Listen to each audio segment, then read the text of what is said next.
Hi, good morning, good afternoon, good evening for whenever you've tuned in to watch this lecture for your business and commercial knowledge subject in your CA foundation journey. Welcome to Apex Academics. Now, as you are aware, your Eco and BCK paper is a 100 marks MCQ based paper, out of which 40 marks are dedicated to BCK. We assure you that with Apex Academics, if you follow our lectures, if you follow our MCQ series, if you follow our MCQ discussion, you are going to score 35 plus out of 40 in your BCK part of your Eco BCK paper. We are presenting to you chapter number 4, which is Government Policies for Business Growth.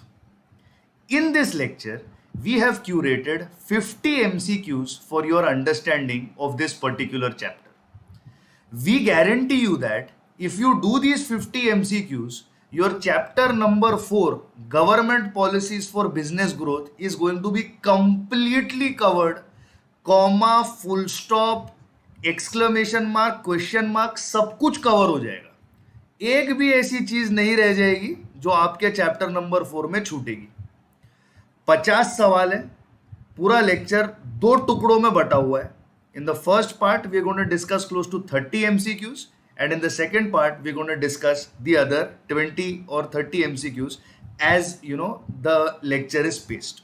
So let's begin. Your first MCQ is, what financial system did the British introduce to extract maximum revenue from Indian peasants? अंग्रेजों ने वो कौन सी financial system लाई जिससे Indian किसानों से वो ज्यादा से ज्यादा पैसे ऐड सके. Your options are land reforms, stringent tax reforms, zamindari और नन ऑफ द अबव. आपका कॉमन सेंस लगाए और सोचे कि लैंड रिफॉर्म्स इन देमसेल्व्स कहीं ना कुछ पॉजिटिव बोल जाते हैं. और ये जो सवाल है ये काफी नेगेटिव लाइट में पूछा गया हुआ सवाल है कि क्या ऐसा किया अंग्रेजों ने जिसकी वजह से उन्होंने इंडियन फार्मर्स को एक्सप्लॉइट किया. तो खैर ऑप्शन नंबर ए तो कहीं ना कहीं एलिमिनेट हो जाता है क्योंकि land reforms can be positive also. The second option is stringent tax reforms. देखिए, अंग्रेज आने से पहले हिंदुस्तान पे कई सारी सियासतों ने हुकूमत बजाई अपनी. Whether they were the Mughals, whether they were some other dynasty, everybody has tried to rule over India. And every ruler who has ruled over India, irrespective of what that dynasty was, they have always had stringent tax reforms. और taxation कोई ऐसी चीज नहीं है जो अंग्रेजों ने invent की थी. वो तो सदियों से जमानों से चली हुई आ रही है, अंग्रेज आने से कहीं ज्यादा पहले. लेकिन हाँ, अंग्रेजों ने जमींदारी इन्वेंट की होगी, ये पॉसिबिलिटी जरूर हो सकती है. तो इन चार ऑप्शंस में एक लॉजिकल बेसिस पे आपकी थॉट प्रोसेस आपको जमींदारी की तरफ ले जानी चाहिए. So let's see what's the right answer and it is zamindari. What is the explanation to this from the ICAI material? ICAI clearly gives you in your study material that land reforms were introduced by Emperor Akbar under the leadership of Raja Todarmal. Alauddin Khilji, who was not a Mughal, he was from the Khilji Sultanate, he introduced stringent tax reforms. Fair point. और अंग्रेजों ने लाई जमींदारी जिसकी वजह से उन्होंने divide and rule किया और आम हिंदुस्तानी को आम हिंदुस्तानी के सामने फाइट करवा दिया, जिससे उन्होंने इंडियंस को एक्सप्लॉइट किया. So this is why your answer is zamindari. इसके साथ एक मार्क आपकी जेब में आ गया.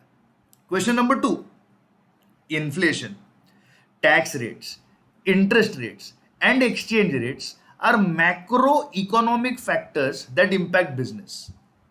Which of the following is another macroeconomic factor that impacts business?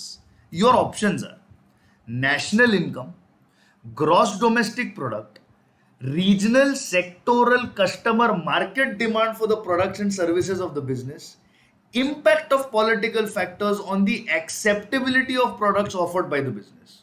Well, देख के तो सारे के सारे मैक्रो इकोनॉमिक लगते हैं, लेकिन है नहीं। National income gross domestic product का एक हिस्सा होता है, इट्स डिराइव्ड फ्रॉम जीडीपी। तो अगर ए और बी में मैं लॉजिकली सोचूं तो ए तो कहीं ना कहीं बी का हिस्सा ही है, तो ए ऑटोमेटिकली एज एन ऑप्शन मेरे लिए एग्जाम्स में एलिमिनेट हो गया। अब बी कहीं ना कहीं ठीक लग रहा है, लेकिन what does option number C say? Option C कहता है regional sectoral customer market demand. Hold on, regional market demand is micro economics. क्यों? क्योंकि आज जैसे एक रीजन है, फॉर एग्जाम्पल मुंबई, वैसे कल को हैदराबाद हो सकता है, बैंगलोर हो सकता है, पुणे हो सकता है, दिल्ली हो सकता है, कुछ भी हो सकता है। So these are all reasons, they are all micro in their nature. So option number C, although it may look like a macro option, वो है तो माइक्रो ही। तो ऑप्शन नंबर सी एब्सोल्युटली गलत ऑप्शन है। Option number D, impact of political factors on the acceptability of products offered by the business। देखिए, political factors की वजह से अगर आपको किसी प्रोडक्ट को लेने का मन ना करे तो वो इकोनॉमिक्स नहीं है। फॉर एग्जाम्पल, इंडिया में आजकल because of the way China has been behaving on a global level, हम नहीं चाहते कि हम चाइनीज प्रोडक्ट्स यूज करें, हम चाहते हैं कि हम made in India, Indian industrialisation, Indian products को यूज करें। ये इकोनॉमिक्स नहीं है, ये नेशनल सेंटिमेंट है, ये एक फीलिंग ऑफ पेट्रियोटिज्म है कहीं ना कहीं। तो वो इकोनॉमिक्स का हिस्सा नहीं है, इट्स सेंटिमेंट्स। तो देखा जाए तो इन्फ्लेशन, टैक्स, इंटरेस्ट और एक्सचेंज रेट के साथ the only macro economic factor that make sense here is your gross domestic product. अब एक और बात, ये क्वेश्चन चूज करने का एक अहम रीजन है क्योंकि इसी के अंदर एक बहुत इंपॉर्टेंट कॉन्सेप्ट आपका रिवाइज हो जाएगा। और वो क्या है? देखिए, जब भी हम बिजनेस की बात करें तभी जीडीपी हमेशा इंक्रीजिंग होना चाहिए। When the GDP is increasing, automatically economic sentiment is positive. कहीं ना कहीं डिमांड बढ़ रहा है, इनकम बढ़ रहा है, सेविंग्स बढ़ रहा है, इन्वेस्टमेंट बढ़ रहे हैं, जिसकी वजह से जीडीपी बढ़ रहा है। तो वो बिजनेस के लिए तो बेहतरीन है। इन्फ्लेशन हमेशा मॉडरेट होना चाहिए।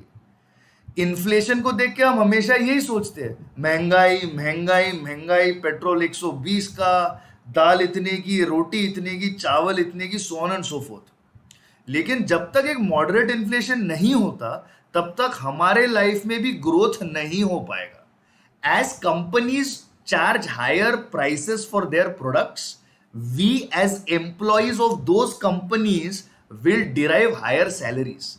टैक्स रेट्स हमेशा लो ही होने चाहिए जिसके वजह से प्रॉफिट्स बढ़े। इंटरेस्ट रेट्स भी लो होने चाहिए जिसके वजह से कैपिटल फॉर्म हो सके। और एक्सचेंज रेट्स हमेशा ही मॉडरेट होने चाहिए। मॉडरेट क्यों? If the exchange rate is high, और पकड़ लीजिए कि आपने बाहर से कुछ मंगाया हो, आप इंपोर्टर हो, तो आपका रुपया ज्यादा खर्चा होगा। You gonna and up spending more rupees if you have imported from outside. But if you are an exporter, you will earn more dollars or foreign currency because you are selling outside. Economics में buyer जितना important होता है ना, seller भी उतना ही important होता है। तो दोनों को बैलेंस आउट करना बहुत जरूरी है। तो एक्सचेंज रेट हमेशा मॉडरेट होना ही जरूरी है। तो what's the explanation from ICAI materials? National income is derived from GDP, hence the option is given just to confuse you. GDP is a macroeconomic concept that represents the strength of the consumption of the economy as well as the ability of the economy to produce relevant goods and services. अगर आपकी GDP high होगी तो obviously ये कहने की बात है कि आपकी इकोनॉमी में वो सारी चीजें बन रही है जो आपकी इकोनॉमी में कंज्यूम भी हो रही है। वो कुछ भी हो सकता है, वो ये पेन हो सकता है, वो ये सेल फोन हो सकता है, वो ये रेजर हो सकता है, वो ये चश्मा हो सकता है, वो ये घड़ी हो सकती है, वो ये शर्ट हो सकता है, वो ये माइक हो सकता है, कुछ भी, as long as there is consumption. So GDP has always got to be high. So what are macroeconomic products that macroeconomic factors that are going to impact your business? Always keep this concept in mind: GDP, inflation, tax rate, interest and exchange. What are the five, the big five? GDP, inflation, tax rate, interest rate, exchange rates, guard बांध लीजिए. Next question. Would a foreign car manufacturer, or rather, what would a foreign car manufacturer have to do to sell imported cars in India? What are the options? Form a wholly owned subsidiary or be a part of a joint venture. Okay. Joint ventures are not allowed, and hence only a wholly owned subsidiary will have to be formed. Option number A or B, confusing lag rahe. Option number C, foreign car manufacturers are not allowed to sell imported cars in India, and hence the form of organization does not matter. इसे कहते हैं सफेद झूठ. Who in God's name said that you cannot have imported cars in India? Audi imported, BMW imported, Jaguar is Indian. Don't get confused. Jaguar is owned by Tata Motors. Toyota imported. Probably one of the best car brands in the world is Toyota today. My personal favorite is an imported car. Hyundai imported. Morris Garages imported. Jeep imported. Renault imported. यार ये सारे imported है. तो किसने कहा कि foreign गाड़ियां हिंदुस्तान में बिक नहीं सकती? सब लोग तो खरीदते हैं. None of the above, not logical. अब टसल शुरू हो जाती है ऑप्शन नंबर ए में और ऑप्शन नंबर बी में. Let me tell you today that Toyota, my favorite brand, is a joint venture between Kirloskar and Toyota. Take a look at the explanation and then we'll come back to the answer. In India, as a government policy, no foreign car manufacturers are allowed to sell imported cars directly. They need to form either a wholly owned subsidiary or be a part of a joint venture. कहने का मतलब ये है कि Mercedes जब India में आएगी, Mercedes Benz बेचने के लिए उसे इंडिया में अपनी wholly owned subsidiary बनानी पड़ेगी, या फिर उसको किसी इंडियन कंपनी के साथ जॉइंट वेंचर करना पड़ेगा, जैसे उसने नवनीत मोटर्स के साथ फिलहाल किया हुआ है. तो उस जॉइंट वेंचर के तहत या एक wholly owned इंडियन सब्सिडरी के तहत वो कंपनी अपनी इंपोर्टेड गाड़ियां इंडिया में बेच सकती है. That's the concept here, and this is the beginning of you starting to revise the concept of FDI in your chapter 4 government policies for business growth. So if a foreign car manufacturer has to sell imported cars in India, can they sell? Yes, they can sell. How they can sell? Either by forming a wholly owned subsidiary, matlab form an Indian company and sell it, or get into a JV the way Toyota Kirloskar is a JV. Important concept, make sure कि आपने इसे कहीं ना कहीं लिखा हो. Next question. Which of the under mentioned mix acts like the best tonic for business? Common sense. Everything is common sense. Let's see the options. High GDP, low inflation, low tax, high interest, high exchange rate. और ये मैंने अभी आपको previous question में discuss करवाया था. मुझे पता था ये क्वेश्चन आने वाला है, but now you know the best tonic. High GDP is necessary, yes. Low inflation गलत है. इन्फ्लेशन मॉडरेट होना चाहिए, जिसकी वजह से ज्यादा कीमत भी मिले, कंज्यूमर को भी लगे कि yes we are paying for something superior, और वो जो ज्यादा कीमत भरी जा रही है वो कहीं ना कहीं हम कंज्यूमर्स की ही पॉकेट्स में आ जाएगी, in the form of salary, in the form of dividend, in the form of profits. देखिए, टैक्स रेट हमेशा लो होना चाहिए, इसके बारे में कोई दो राय नहीं हो सकती. What's the point of paying high taxes? किसका भला हो रहा है? अप्रिशिएट की देश का भला होगा, अप्रिशिएट की रास्ते बनेंगे, अप्रिशिएट अस्पताल बनेंगे, गवर्नमेंट स्कूल्स बनेंगे, there be canals. I appreciate all of this. But from a business perspective, you want to earn higher and higher profits. So tax has to be kept in check. It has to be low. Interest rate also has to be low, because business will want to raise money in the form of loans. और ये सारे loans आप bank से और NBFC से लेंगे, जिस पे आप इंटरेस्ट भरेंगे. तो सोचिए, एक बिजनेसमैन, एक बिजनेस वुमन की तरह, क्या आप ज्यादा इंटरेस्ट भरना चाहेंगे या आप कम इंटरेस्ट भरना चाहेंगे? ऑब्वियसली आप कम इंटरेस्ट ही भरना चाहेंगे ना यार, क्यों ज्यादा खर्चा करना है? तो इंटरेस्ट रेट भी लो होना चाहिए, और एक्सचेंज रेट हमेशा मॉडरेट होनी चाहिए, जिसकी वजह से इंपोर्टर और एक्सपोर्टर दोनों बैलेंस आउट हो जाए. So your option is D, and the logic is given to you on your screen, that for any business to grow, GDP has to be growing. Obviously, inflation has to be moderate, as rising prices are a must for a business to succeed and generate profits. Tax rate and interest rates have to be low, and exchange rate has to be moderate, क्योंकि if you're getting money from outside in the form of dollars, तो it's essential that you're getting more, पर if you're paying money outside for imports, तो कम रुपया बाहर जाए, ये होना भी जरूरी होता है. इसीलिए interest rate, I beg your pardon, exchange rate, इसलिए एक्सचेंज रेट हमेशा मॉडरेट ही होना चाहिए. Next question. Currently, the Indian market is bullish. Bullish मतलब market बढ़ रहा है. It's rising. Spectre Holdings USA has decided to park their funds in the Indian market to fuel this bullish sentiment further. What's the meaning of this? Meaning of this is simple. Market चढ़ रहा है, market बढ़ रहा है. Spectre holdings अपने पैसे हिंदुस्तान में लगाना चाहती है, क्योंकि हिंदुस्तान के मार्केट से उन्हें रिटर्न्स ज्यादा मिलने वाले. In relation to this, what will the nation experience? India क्या एक्सपीरियंस करेगी जब स्पेक्टर होल्डिंग्स अपने पैसे इंडिया में इन्वेस्ट करेंगे? तब reduction in interest rates, I don't think this has any connection with that. Increase in interest rates, absolutely not. यार एक फॉरेन इंस्टीट्यूशनल इन्वेस्टर है, सडनली मैंने वर्ड यूज कर दिया, foreign institutional investor. Spector holdings USA is not an individual, it is an entity which has got money, and they are bringing this money in the Indian market. And the biggest clue for you that they are an FII, that is a foreign institutional investor, is that they are fueling a bullish sentiment. याद कीजिए आपके chapter number 4 में, FIIs always invest in a market when that market is bullish. What will the nation experience? More employment across priority sectors now that Spectre Holdings has invested in India? Absolutely not. Spectre Holdings को India के priority sector से कोई भी लेना देना नहीं है. Spectre Holdings does not want to see India become a developed economy. No, they are very selfish. They are saying आज यहाँ की मार्केट में तेजी है, मुझे इस मार्केट में पैसे डालने और मेरे इन्वेस्टमेंट को मल्टीप्लाई करना है. So obviously Spectre Holdings की वजह से क्या होगा? There will be an inflow of foreign currency into our financial system, and that's it. Spectre Holdings USA is an FII. These entities are registered abroad with a view of investing their funds in equity markets, hedge funds, pension funds and mutual funds across the world, so that they can get a high return in a short term period.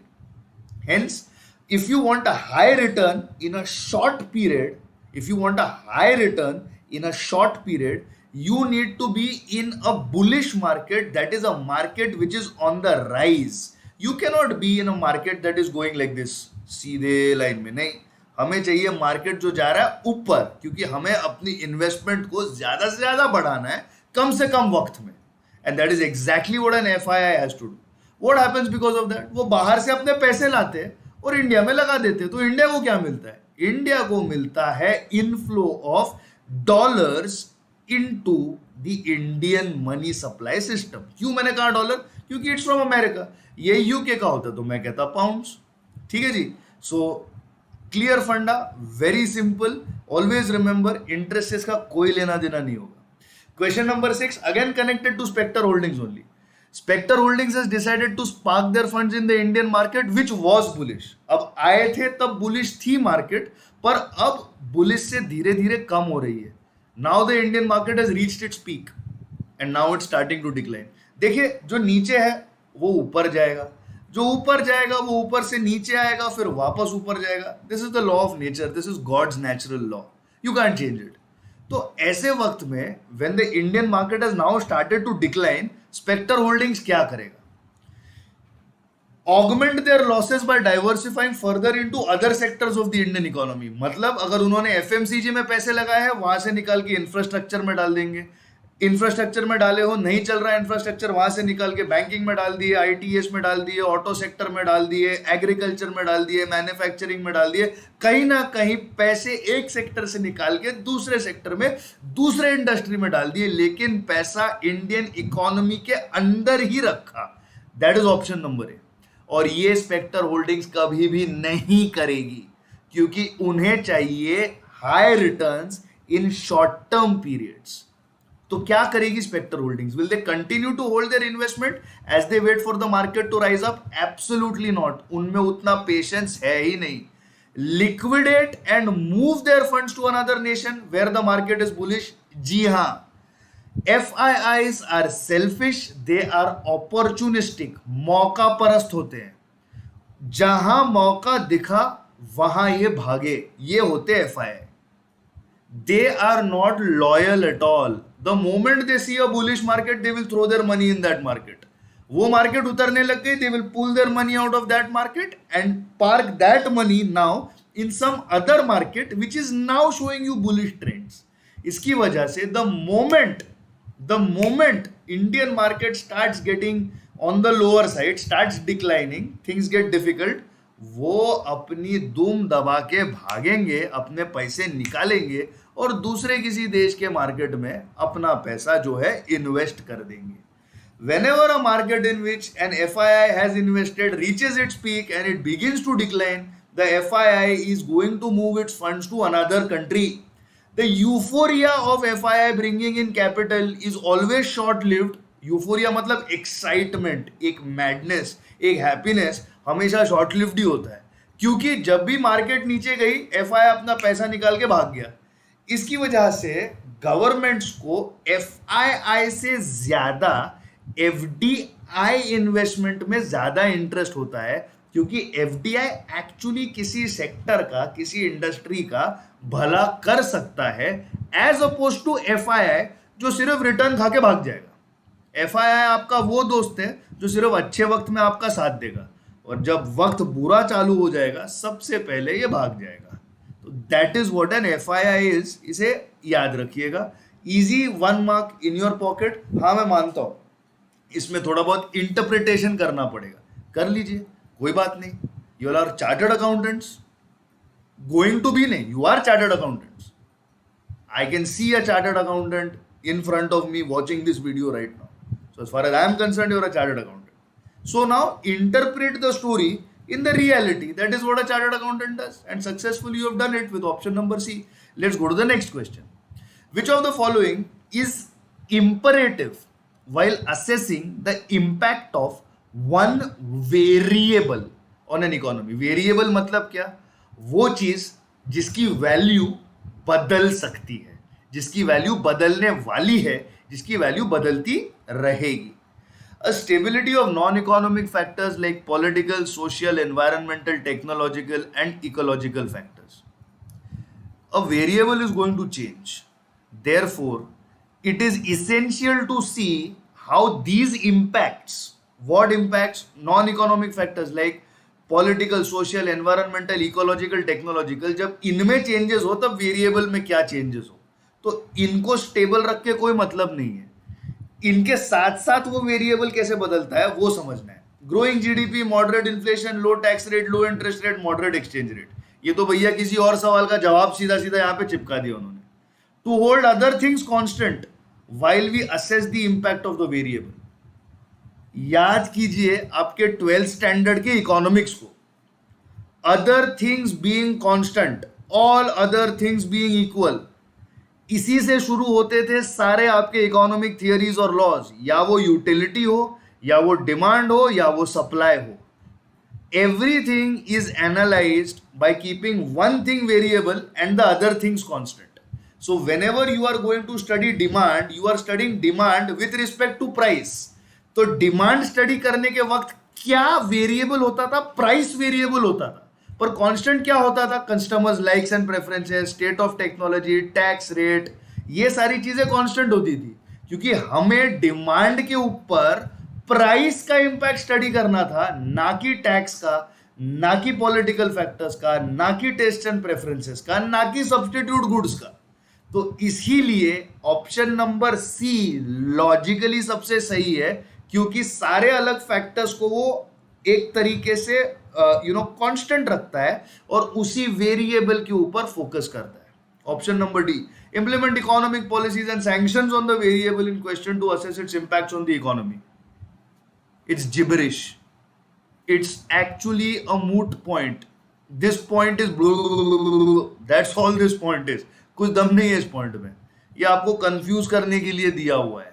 This point is just made to confuse you. Your answer is option number C. because of the logic of how you've studied the various laws in economics in the past. देखिए, the basic of any law in economics is other things being equal. In the case of law of demand, we assess the impact of price on demand, and hence price is the only factor that is variable. बाकी सारे, जैसा मैंने अभी कहा, test, preference, policy, state of technology, सारे fixed होते हैं. तो जब भी हम एक वेरिएबल का इम्पैक्ट किसी एक चीज पे देखें, फॉर इंस्टेंस इकोनॉमी पे देखें, हमको बाकी सारी चीजों को फिक्स्ड करना पड़ता है और उस पर्टिकुलर चीज को जिसका हम इम्पैक्ट मेजर कर रहे हैं उसे वेरिएबल रखना पड़ता है, जैसे डिमांड के केस में हम प्राइस करते हैं. Right, let's go to the next question. ये थोड़ा सा कॉम्प्लिकेटेड हो सकता है सवाल, क्योंकि इसका रिलेशन कहीं ना कहीं इकोनॉमिक्स के साथ. It's not purely a BC के क्वेश्चन, लेकिन it's a part of your chapter 4 BC के. Please keep that much in mind. इसे इंपॉर्टेंट मार्क कीजिए और इस एक्सप्लेनेशन को लिख लीजिए, बहुत काम में आएगा. Question number 8. Which of the following is an essentially effective tool for the rapid restructuring and reformation of public sector enterprises. देखिए, पब्लिक सेक्टर एंटरप्राइजेस को रिस्ट्रक्चर करना है, उनका रिफॉर्मेशन करना है, मतलब कहीं ना कहीं उन्हें एक लॉस मेकिंग स्टेज से बाहर लेके आना है. पब्लिक सेक्टर एंटरप्राइजेस को इंप्रूव करना है. पब्लिक सेक्टर एंटरप्राइजेस में कहीं ना कहीं प्राइवेट पार्टिसिपेशन को खड़ा करना है. इसीलिए the right answer is privatisation, which is essentially the restructuring and reformation of public sector, which may not be as efficient, as profitable as private sector. Liberalization क्या होता है? Liberalization is basically opening up a sector जिसमें पहले public participation allowed नहीं था. For example, manufacturing certain goods which were earlier only manufactured by the government. Now a private party can also manufacture those goods. What is globalization? Globalization is दुनिया छोटी हो रही है, सारे देश एक दूसरे के साथ कहीं ना कहीं व्यापार में लगे हुए हैं. So that is globalization. The shrinking of boundaries is globalization. What are facilitative development policies? किसी एक सेक्टर का भला करने के लिए, किसी एक इंडस्ट्री का भला करने के लिए, एक छोटे किस्म के बिजनेस का भला करने के लिए गवर्नमेंट कोई पॉलिसीज लेके आती है, जैसे कि micro small and medium enterprises development act, MSMED act, जो लाई गई थी छोटे बिजनेसेस को हेल्प करने के लिए, जिसमें कॉटेज इंडस्ट्रीज, छोटे छोटे बिजनेसमैन, छोटे रिटेलर्स ये कहीं ना कहीं बेनिफिट कर सके. तो जब भी you have a question which talks about restructuring and reforming public sector entities, always keep in mind that is a clue for privatization. Privatisation याद रखे एक मैनेजरियल अप्रोच है. प्राइवेटाइजेशन एक पॉलिसी हो सकती है, लेकिन अपने आप में it is a managerial approach as to how the ownership structure of a particular type of public sector entity can change and can be made more profitable. आपको एक एग्जांपल देता हूं. 2005 या 2007 से पहले मुंबई का एयरपोर्ट और दिल्ली का एयरपोर्ट गवर्नमेंट मैनेज हुआ करते थे. आज ये सारे एयरपोर्ट्स अडानी या जीवीके मैनेज करता है. Mostly it's with Adani at the present moment, depending on the contracts. देखें इन एयरपोर्ट्स की तरफ, they are beautiful, well managed. You get some of the world's best goods and commodities right at the airport. Why? Because they are managed by private enterprises. They are efficient. You have people to help you out. You have good customer service. You have hygienic bathrooms. You have got well ventilated waiting areas. Why is that so? Because the private sector is managing them and they are going to do so to churn out profits. Please ensure that आपने ये सारे definitions, privatisation हो, liberalisation हो, globalisation हो या facilitative development policies हो, एक बार पढ़ रखे हो, क्योंकि ये सारी है गवर्नमेंट पॉलिसीज और ये पूरा चैप्टर इन्हीं कॉन्सेप्ट्स पे बेस्ड है. Next question. Which of these is not an item or is not a part of fiscal policy?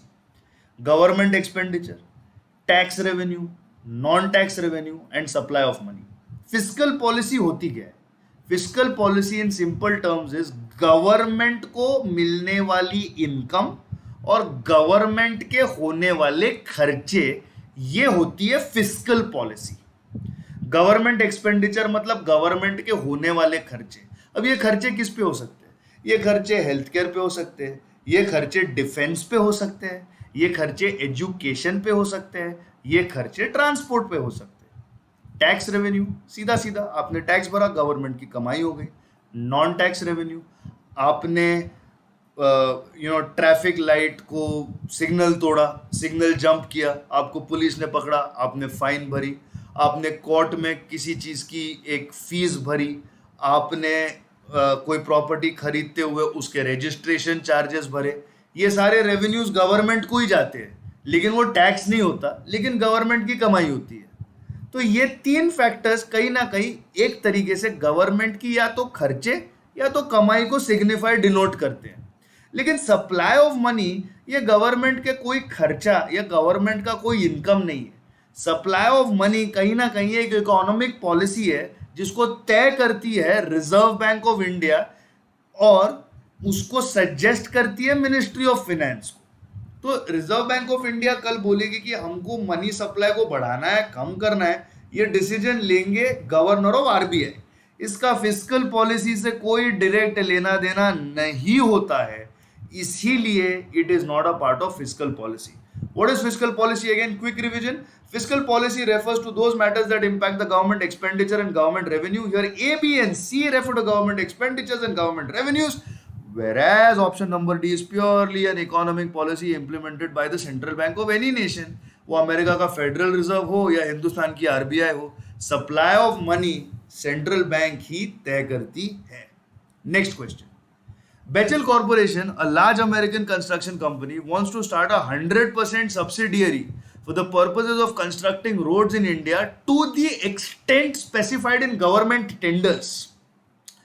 एक अमेरिकन कंपनी जो कंस्ट्रक्शन इंडस्ट्री में है, हिंदुस्तान आना चाहती है, अपनी 100% इंडियन सब्सिडरी खोलना चाहती है, मतलब एफडीआई करना चाहती है। प्लीज इस सवाल का फ्लेवर समझे, ये केस स्टडी एफडीआई की है, because they want to start a 100% Indian subsidiary in India for the purposes of building roads to the extent specified in government tenders. मतलब क्या, जब गवर्नमेंट रास्ता बनाने का टेंडर निकालेगी, नई दिल्ली से बंबई तक, दिल्ली से बिहार तक, दिल्ली से उत्तर प्रदेश तक, बंबई से बैंगलोर, मुंबई से नागपुर, मुंबई से हैदराबाद, बैंगलोर से चेन्नई, जब ये रास्ते बनेंगे, इनके टेंडर जब खुलेंगे, इन टेंडर्स को जीतना चाहती है बेचेल कॉर्पोरेशन अपने इंडियन 100% होली ओन्ड सब्सिडरी के साथ।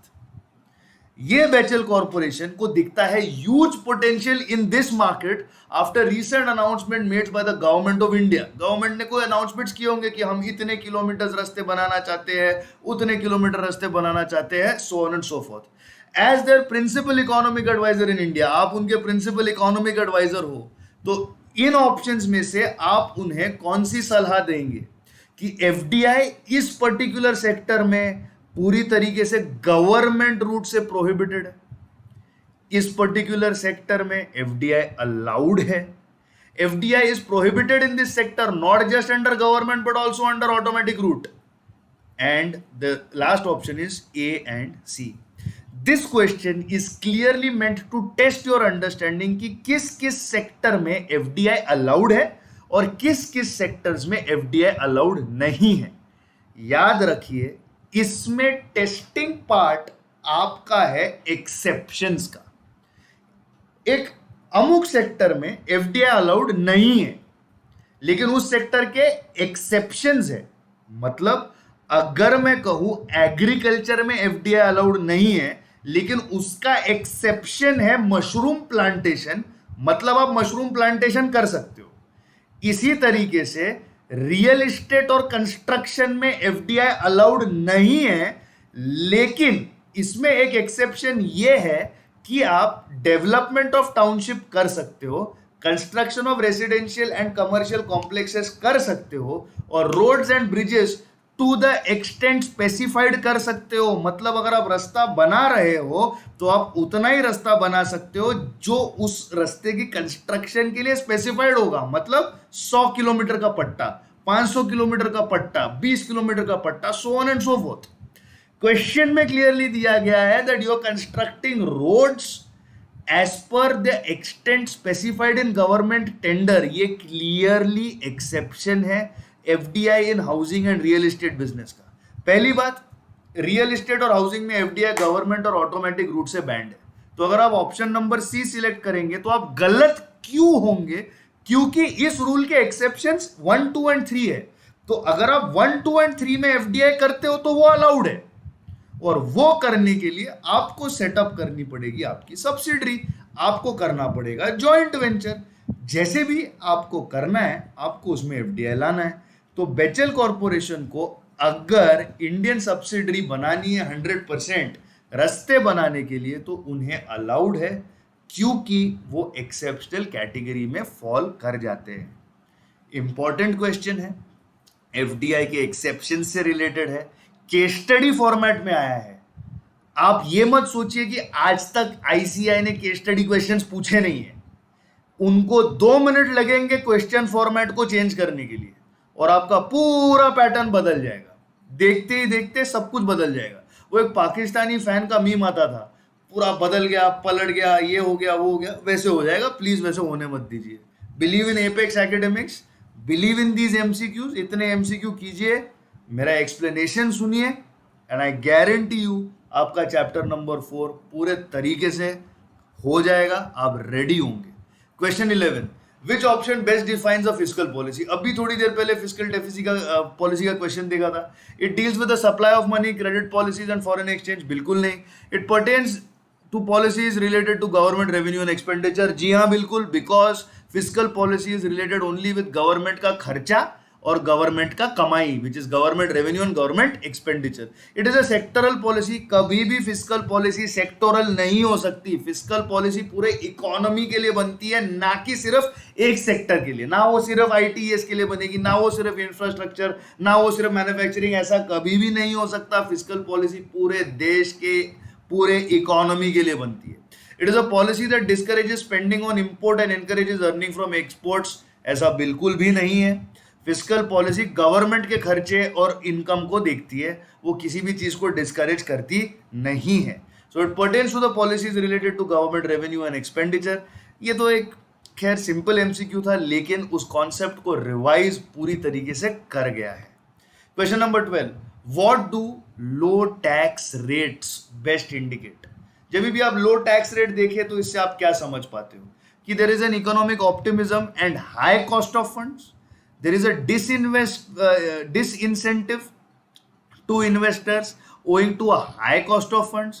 There is an incentive for investors and a low cost of funds. There is a protection of domestic production from cheaper foreign goods. देखिए, टैक्स रेट्स लो है। अगर टैक्स रेट्स लो है तो इसका मतलब यही है कि गवर्नमेंट चाहती है कि बिजनेसेस और अच्छा करे, ज्यादा से ज्यादा कमाई ले, ज्यादा से ज्यादा प्रॉफिट्स कमाए। टैक्स रेट लो होने का नतीजा यही है कि आपका प्रॉफिट आफ्टर टैक्स हाई होगा। अगर प्रॉफिट आफ्टर टैक्स हाई होगा तो ये कहीं ना कहीं इन्वेस्टर्स के लिए एक बहुत बेहतरीन इंसेंटिव है, जिसकी वजह से they will get a high return on investment, and a high return on investment signifies that they are making more money than what they invested, which automatically reduces the cost of investment. So basically a low tax rate indicates a good incentive for the investors and a low cost of funds. This is what a low tax rate best indicates. You have revised the entire concept of low tax rate with the help of this one MCQ. Please write the explanation down. Please make sure that you have this. And please subscribe to Apex Academics boss. फायदा होगा, मैं guarantee देता हूँ। 40 के BC के में कम से कम 35 mark तो आपके ही है। इस डेप्थ में सारे एक्सप्लेनेशंस आप तक हम ले आएंगे। Question number 13, for privatisation to be successful what should be attached to the diligent scrutiny made by decision makers? सबसे पहले एक बात याद रखें, when you are going in for privatization, it shows that you are investing in a public sector entity. जब आप उस public sector entity में इन्वेस्ट करते हो, ऐसे उठ के इन्वेस्ट कर देते हो क्या? As a businessman, as an investor? Absolutely not. You take a look at their financials, you take a look at their performance, you take a look at their future projections, you take a look at their market share. Basically, you do an entire scrutiny of that complete company. You try to take a look at that company to see how well it will do in future. What does privatization have to be attached to? I mean, for it to be successful, diligent scrutiny को किससे attach करना पड़ेगा? Cost savings के साथ? No. Cost savings are a benefit of privatization. Higher flexibility and scope of innovation, again, it is a benefit of privatization. Accountability and quality in the production and service system, ये privatization के benefits है तीनों. आपको benefits of privatization यहाँ revise हो गए. लेकिन जब ये आप स्क्रूटिनी करोगे, मुझे एक बात बताइए, आपने वही कंपनी क्यों चूज की इन्वेस्ट करने के लिए? आप एक प्राइवेट कंपनी हो, आप एक पब्लिक सेक्टर एंटिटी में पैसे लगा रहे हो. क्यों वही पब्लिक सेक्टर एंटिटी? क्यों वही कंपनी? क्योंकि आपके मन में कोई तो इन्वेस्टमेंट पॉलिसी रही होगी. वो पर्टिकुलर पब्लिक सेक्टर एंटिटी आपको कहीं ना कहीं लेके जा पा रही होगी. कोई तो मार्केट हासिल कर पा रहे होगे उसको साथ लेकर के. कुछ तो बेनिफिट होगा. तो option number A, B and C are the benefits of privatisation. But option number D is the reason why you invest in the public sector entity. Therefore, it has to be attached to a diligent scrutiny, and that is what makes privatization successful, while A, B and C are the benefits of privatization. Next question. मान लीजिए ये question difficult है. This is that question, जब भी मैंने बोला था ना, कॉमा और फुल स्टॉप भी नहीं छोड़ेगा एपेक्स एकेडमिक्स आपका, यकीन रखे नहीं छोड़ेंगे. चुन चुन के लेके आए हैं आपके लिए एमसीक्यूज. चुन चुन के मारेंगे सबको. ये वो वाले एमसीक्यूज है. Question number 14. Which of the following are generally perceived as disadvantages of privatisation? अब समझ लीजिए, प्राइवेटाइजेशन हो रहा है मतलब एक प्राइवेट एंटिटी एक गवर्नमेंट सेक्टर के एंटिटी में पैसे डाल रही है, उसे खरीद रही है. Need for accountability and quality in production and service system, ये प्राइवेटाइजेशन का एक बेनिफिट है कि आप जो भी करें उसका एक हिसाब रखें, उसमें एक क्वालिटी लेके आए, एक अच्छी कस्टमर सर्विस दे. ये प्राइवेटाइजेशन का कहीं ना कहीं एक एडवांटेज होता है. Adverse impact on employee morale and fear of dislocation और टर्मिनेशन, ये तो पक्का होने वाला है प्राइवेटाइजेशन में. क्यों? कभी सरकारी दफ्तर जाके देखिए, या तो वो लंच टाइम में बिजी होते हैं, या तो वो आपस से बातें कर रहे होते हैं, या तो वो कैंडी क्रश खेल रहे होते हैं. ये तीनों चीजें होती है जो गवर्नमेंट एम्प्लॉयज बड़े तरीके से करते हैं. No offence meant to government employees, शायद आपके रिलेशन में हो, पर ये जनरल उनके बारे में एक राय है कि अगर गवर्नमेंट ऑफिस में काम है तो भैया रुक जाओ, 1 दिन नहीं 10 दिन लगने वाले हैं. क्यों? क्योंकि गवर्नमेंट कहीं ना कहीं is very easy going with its employees. ऐसा नहीं होता कि एम्प्लॉय को काम पे रख दिया तो उसको कल निकाल देंगे अगर उसकी परफॉर्मेंस ना रही तो. गवर्नमेंट सेक्टर में लोग जॉब क्यों लेते हैं? हाईएस्ट जॉब सिक्योरिटी, कभी भी जॉब से निकालेंगे नहीं, और प्रमोशन तो फिक्स्ड होता है. अगर प्राइवेट सेक्टर ने गवर्नमेंट कंपनी ले ली तो प्रमोशन किस पे डिपेंड करेंगे? आपके मेरिट पे, आपके परफॉर्मेंस पे, आपकी मेहनत पे. और वो सारे एम्प्लॉयज जो आराम से जी रहे हैं, आराम से कर रहे हैं, उनकी बैंड बच जाएगी, ब्लड प्रेशर हाई हो जाएगा, उन्हें एब्सोल्युटली हार्डवर्क करना पड़ेगा, वो रेस्टलेस हो जाएंगे. तो ऑब्वियसली प्राइवेटाइजेशन का डिसएडवांटेज क्या है? Option number B and C. So both B and C is the right answer. Take a look at the explanation. It is generally perceived that public sector is the most lenient employer. हाँ, because there is no hire and fire policy. एक बार लग गए तो जिंदगी भर, एक बार लग गए तो जिंदगी भर, तो आपकी जॉब तो सेफ है भैया. तो जब प्राइवेट प्लेयर्स आ जाएंगे तब सारे पुराने सरकारी मुलाजिमों को कहीं ना कहीं भाग दौड़ शुरू करनी पड़ेगी, which is a disadvantage of privatisation. Let's go to the next question. Which of the following is not a government policy intended by its impact? Important question. A protective policy, divestment, a regulative policy और a restrictive policy. देखिए, protective policy वो होती है जो एक sector को, sets of companies को protection देती है ताकि वो ग्रो कर सके. डाइवेस्टमेंट क्या होता है? डाइवेस्टमेंट होता है गवर्नमेंट कहीं ना कहीं अपना इन्वेस्टमेंट अपने एंटिटीज में से टुकड़ों टुकड़ों में निकालती है। फॉर एग्जाम्पल, आज अगर हिंदुस्तान पेट्रोलियम कॉरपोरेशन का 100% गवर्नमेंट ने ओन किया है, तो वो 100% में से फॉर एग्जाम्पल 25% प्राइवेट कंपनीज को बेचने के लिए तैयार हो जाती है। फिर कुछ दिनों बाद और 25%। ये जो टुकड़ों टुकड़ों में एचपीसीएल बेचा जा रहा है उसे कहते हैं डाइवेस्टमेंट। रेगुलेटिव का मतलब क्या होता है? एक किसी सेक्टर में, एक किसी इंडस्ट्री के अंदर आप नियम, आप लॉज, आप रेगुलेशंस ले आए ताकि वहां पे किसी भी किस्म की रूल ब्रेकिंग ना हो। What is restrictive? Restrictive is meant for protection of public interest.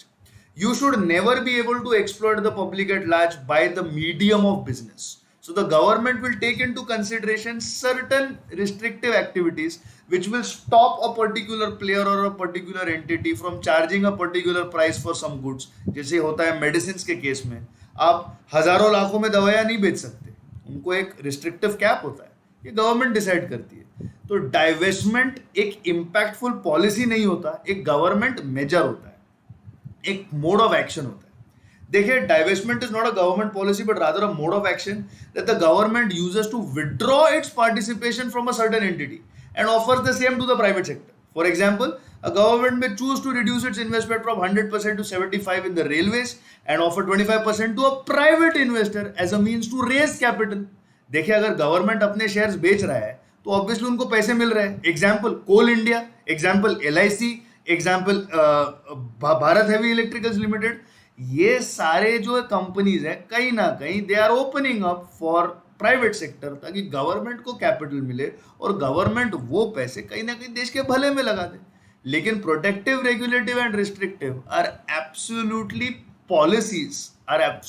policies which are taken into consideration with their impact, but divestment is not a government policy intended by its impact. Important question, please write down the explanation. Question number 16, which of the following are generally perceived as advantages of privatization? लो बात अभी थोड़ी देर पहले हमने किया। High flexibility yes, cost saving yes, need for accountability yes, all of the above yes. Privatization के advantages 2 second में रिवाइज हो गए, 2 सेकंड में रिवाइज हो गए। What are the advantages of privatization? High flexibility, scope of innovation, cost saving, need for accountability and quality in the production and service system. That's it, all of the above. Obviously यार, common sense है ना यार, ये तीनों benefits है privatisation की वजह से आते हैं, तो obviously they are your answers. Question number 17, mark this question important. This is again FDI based case study question. Hapus Private Limited is an Indian Alfonso mango plantation company located in Ratnagiri. Ratnagiri is a part of Maharashtra जहाँ पे हापुस आम, Alfonso mangoes बढ़िया उगते हैं, दुनिया भर में यहाँ से एक्सपोर्ट होते हैं और वो हिंदुस्तान के एक्सपोर्ट्स का एक बहुत अहम हिस्सा भी है। It has been approached by Chiquita Brands International of USA, a fruit and healthy foods company. Actually ये brand exist करता है and it is one of the biggest healthy food brands in the world. Just for your information. यहाँ पे कोई भी हमने ऐसा आलतू फालतू ब्रांड नहीं, हमने सारे कंपनीज के नाम जो है, Hapus of course is not a real company, but ये जो सारे दूसरे कंपनीज के नाम आप देखोगे they are all real ones, ताकि आपकी कहीं ना कहीं एक नॉलेज लेवल भी एक्सपांड हो सके। Chiquita International wants to acquire 51% in Hapus Private Limited. Hold on, एक बाहर की कंपनी आती है और एक इंडियन कंपनी में 51% अक्वायर करना चाहती है। This is foreign direct investment boss. आंखें खोलो, देखो, ये एफडीआई का क्वेश्चन है। ये क्यों 51% लेना चाहती है? ताकि वो अपना mango plantation via an Indian entity start कर सके एशिया पैसिफिक रीजन में। In your opinion as an expert on the matter of FDI, which of the following is most accurate? FDI is prohibited via government route under this sector. FDI is allowed via automatic route in this sector. FDI is prohibited under both the government and automatic route under this sector, and FDI is allowed only under the government route in this sector. Very, very clearly, there is a restriction on FDI in agricultural sector, but there are exceptions in that. Are you aware that Alfonso mangoes is an exception to that? That mango plantation is an exception to that? No, it is not an exception. Mango plantation के लिए FDI के अंदर कोई भी exception नहीं है। Mango plantation में FDI allowed नहीं है। आम अगर बनेंगे तो भैया हिंदुस्तानी कंपनी बनाएगी, उसमें एफडीआई नहीं लगेगा, because of which FDI is prohibited under this sector and the explanation is on your screen, जो बहुत ही ज्यादा इंपॉर्टेंट है। रीड करेंगे इसे साथ में। FDI in agricultural and plantation activities is prohibited in India via government as well as automatic routes. Only the following sectors are an exception to this rule. That is, exception मतलब that is they are allowed to accept the FDI under controlled conditions, मतलब government तेज निगरानी रखेगी for services related to agro and allied sectors। ये कौन से sector है जिसमें आप FDI ले सकते हो? फ्लोरिकल्चर, फूल बगीचे, horticulture, development of seeds, animal husbandry, pisciculture मछलियां, cultivation of vegetables and mushrooms, और चाय की पत्ती tea plantation. Mango plantation is not covered in this, therefore in mango plantation FDI is not allowed. आपकी एफडीआई की revision चल रही है कि कौन से सेक्टर में एफडीआई अलाउड नहीं है, अगर है तो एक्सेप्शन में बैठता है कि नहीं, और मैंगो एक्सेप्शन में नहीं बैठता। Quick revision, exception to agriculture and plantation activities में कौन से सेक्टर्स बैठते हैं? Floriculture, horticulture, development of seeds, animal husbandry, pisciculture, cultivation of vegetables, mushrooms, tea plantation. Coffee नहीं, मैंगो नहीं, सेब नहीं, नहीं मतलब नहीं। क्या कर सकते हो, किस में एफडीआई ले सकते हो? Floriculture, horticulture, development of seeds, animal husbandry, pisciculture, cultivation of vegetables, mushroom, tea plantation. These are the only items in which you are allowed to take FDI under closed restrictions being imposed by the government. Please keep that much in mind. Question number 18. This is an important question. This is a very important question, and it is a confusing question. Which of the following has resulted in the opening of a host of new industrial sectors for private enterprises that were hitherto exclusive state monopolies? Your options are facilitative policies, liberalization, protective policies, and privatization. 80 to 90% students privatisation लिख के आ जाएंगे, जो गलत है। Privatisation की वजह से नए इंडस्ट्रियल सेक्टर्स प्राइवेट एंटरप्राइजेस के लिए नहीं खुले। प्राइवेटाइजेशन की वजह से एग्जिस्टिंग पब्लिक सेक्टर एंटिटीज के अंदर प्राइवेट सेक्टर प्लेयर्स इन्वेस्ट कर सकते हैं, वो होता है प्राइवेटाइजेशन। लिबरलाइजेशन वो पॉलिसी है जिसकी वजह से प्राइवेट सेक्टर के प्लेयर्स उन सारी इंडस्ट्रीज में जा सकते हैं जिसमें पहले सिर्फ और सिर्फ सरकारी मोनोपोली थी। Liberalization opens up all the new industrial sectors for private enterprises, जहां पर वो पहले इन्वेस्टमेंट नहीं कर सकते थे। Prior to the economic reforms announced by the then Finance Minister Dr. Manmohan Singh under the leadership of P. Narasimha Rao, who was the Prime Minister, in reforms को बोला जाता है ओपन मार्केट रिफॉर्म्स, जिसको हम हमारे simple language में बोलते हैं liberalization, privatization, globalization. Facilitative policies वो पॉलिसीज होती है जो किसी बिजनेस को ग्रो करने में हेल्प करे। प्रोटेक्टिव पॉलिसीज वो होती है जो एक बिजनेस के इंटरेस्ट को प्रोटेक्ट करे ताकि बाहर की एंटिटीज उसके इंटरेस्ट को हार्म ना कर सके। The answer is liberalization, because liberalization opens up something and privatization is एक पीएसयू में प्राइवेट सेक्टर कंपनी ने पैसे लगाने। Opening a host of new industrial sectors मतलब अपॉर्चुनिटी प्रेजेंट करना, जो लिबरलाइजेशन देती है। प्राइवेटाइजेशन मतलब टूटी फूटी गवर्नमेंट कंपनी को खरीदना। यह है दोनों के बीच का फर्क।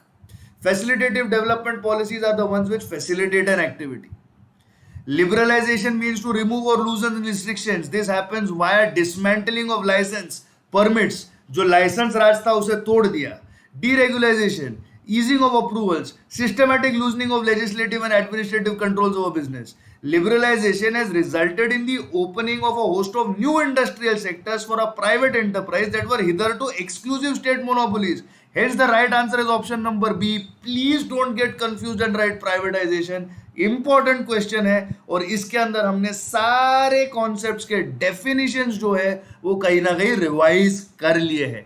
इस तरीके से पढ़ोगे ना बीसी के, मैं आपको बोलता हूं कोई भी आपको रुका नहीं सकता 40 में से 35 प्लस स्कोर करने के लिए। एपेक्स तो आपके साथ है ही, but this is how you are suppose to study, right? Question number 19, the Indira Gandhi government made the import of certain goods into India illegal or very very expensive owing to hefty rates of custom duties that were implemented on them. बिल्कुल सही है, बिल्कुल सच है। At that particular point in time बाहर के radio, transistor, television, fridge, ये सारी चीजें हम ला नहीं सकते थे इंडिया के अंदर। ये वो जमाना है जब ब्लैक एंड व्हाइट टीवी किसी के घर में होना भी बहुत बड़ा स्टेटस सिंबल माना जाता था। ये हमारे ग्रैंडफादर्स का जमाना है, ग्रेट ग्रैंडफादर्स का जमाना है। तो ऐसे वक्त में क्यों माना जाता था? क्योंकि बाहर से कुछ भी लाना गवर्नमेंट अलाउ ही नहीं करती थी। इतनी तगड़ी ड्यूटी मार देती थी कि इससे अच्छा आप चीज ही ना खरीदो यार। ऐसा हो जाता था कि चार आने की मुर्गी 12 आने का मसाला, it was as good as that. What is the price of the good? 2000। What is the duty on that? 8000। कौन खरीदेगा यार? Who is going to buy something like this? 2000 की चीज पे 8000 रुपए टैक्स भरोगे क्या आप? भरोगे तो मतलब ब्रिलियंट यार, you are a genius. Please ऐसा जीनियस ना बने। This was done with the sole purpose of ensuring that the Indian industry develops the capacity to manufacture for its domestic consumption rather than relying on exports. क्यों किया ये इंदिरा गांधी ने? इन्होंने ये इसलिए किया कि हिंदुस्तान की industry, Indian industry should be developed, ताकि इंडिया का जो वास्ट डोमेस्टिक पॉपुलेशन है उसके कंजम्पशन के लिए इंडियन कंपनीज ही गुड्स बनाएंगी, इंडिया में एम्प्लॉयमेंट जनरेट होगा, इंडियन इंडस्ट्रीज आगे बढ़ेंगी और इंडिया एक देश की तौर पे तरक्की करेगा। ये पॉलिसी गवर्नमेंट ने लाई। From the perspective of the impact of this on business, which of the following categories do classified into? Is it protective? Is it restrictive? Is it regulatory? Is it facilitative? Protective वो होता है जो यहां के companies के interest को protect करे। देखिए, बाहर के गुड्स को महंगा करना, बाहर के कंपनीज को इंडिया में ना आने देना, कहीं ना कहीं इंडिया के उस वक्त के छोटे कंपनीज को प्रोटेक्ट कर रही थी, जिसकी वजह से वो कंपनीज आज बड़े बने हैं। Examples: Hero MotoCorp, Bajaj, you can take into consideration Kirloskar, you can take into consideration Garware, Tata, Reliance. These are examples of companies who grew because foreign capital was kept restricted. These companies were protected, and these companies today are the I would say spearheads of Indian corporate growth. Restrictive का मतलब वो होता है कि किसी के interest को protect करने के लिए आप किसी एक्टिविटी को रिस्ट्रिक्ट करें। ये बिल्कुल रिस्ट्रिक्टिव नहीं है, ये पूरी तरीके से प्रोटेक्टिव है। रेगुलेटरी मतलब आप इतने सारे कायदे लेके आए जिसकी वजह से कुछ नेगेटिव ना हो, किसी का नुकसान ना हो, वो होता है रेगुलेटरी। फैसिलिटेटिव मतलब आप किसी एक सेक्टर का, किसी एक इंडस्ट्री का भला करें, जैसे कि माइक्रो स्मॉल मीडियम इंडस्ट्री का आप भला करते हो, जैसे टूरिज्म इंडस्ट्री का आप भला करते हो, वो होते हैं फैसिलिटेटिव नॉर्म्स। यहाँ पे आपकी रिविजन होगी इन सारी चीजों के डेफिनेशंस की, और आप उन्हें अप्लाई कर पाएंगे केस स्टडी क्वेश्चंस में। देखिए, ये केस स्टडी क्वेश्चंस इसीलिए ड्राफ्ट किए गए हैं ताकि आप इन्हें रीड करें, समझ सके कि इसको इंटरप्रेट कैसे करना है। ये आपका स्किल होगा एज अ चार्टर्ड अकाउंटेंट। तो देखिए, protective policies are those that provide protection to businesses so that they must sustain and grow. The measure to restrict foreign entities from entering into the Indian market was focused more to protect and help Indian entities grow, to make sure that Indian entities are protected from foreign expansion so that they can grow into becoming the spearheads and the growth compasses of the Indian economy in the days to come. And that is precisely what these kind of policies helped us to achieve. Restrictive policies put a curb on business growth in case it becomes detrimental to the interest of consumers and public at large. जैसे कि कोई एक industry है जो बहुत सारा pollution कर रही है, जो बहुत सारे लोगों की हेल्थ के साथ खेल रही है, उस पर रेस्ट्रिक्शन लाया जाएगा। रेगुलेटरी, इसका मतलब क्या? एक पर्टिकुलर सेक्टर में रूल्स एंड रेगुलेशंस लाए जाते हैं, जैसे कि आज स्टॉक मार्केट में rules and regulation security exchanges board of India SEBI लेके आती है। फैसिलिटेटिव वो सारी पॉलिसी है जिसकी वजह से बिजनेस का भला हो ऑन अ जनरल बेसिस। ये था प्रोटेक्टिव पॉलिसी का केस स्टडी, जो एक इंपॉर्टेंट अहम क्वेश्चन है।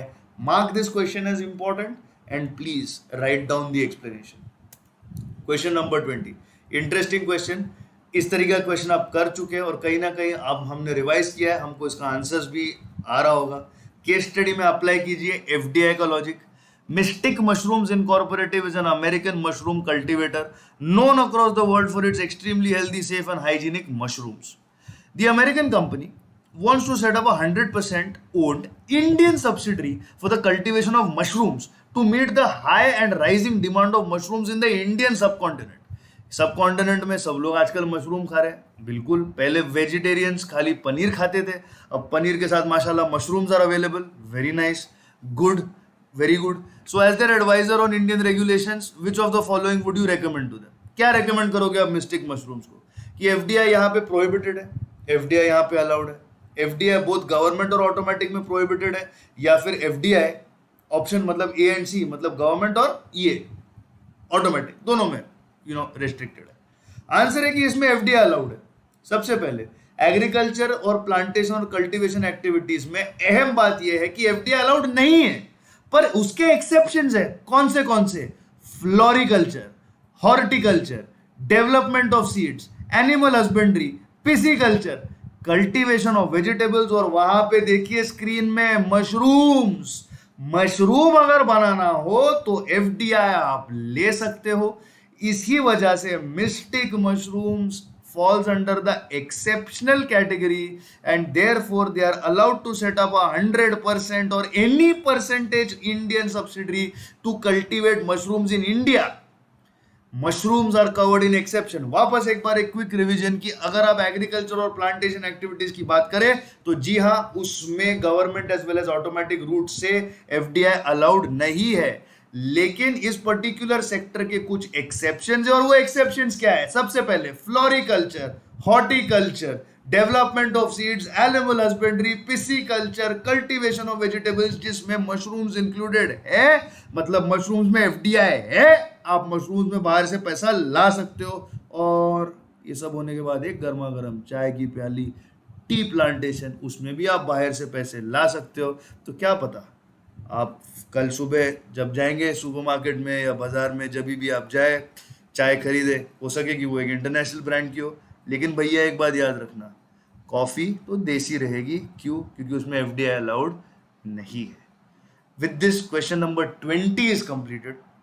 We come to the end of the first part of chapter number 4। Question number 24 will be discussed in the second part of your video. 21, I beg your pardon, will be discussed in the second part of your video. Please don't run away, immediately go and watch the second part. आपके पास link है, please उस link को देखें, जिसकी वजह से आप पूरी तरीके से इस चैप्टर को क्लोज करें।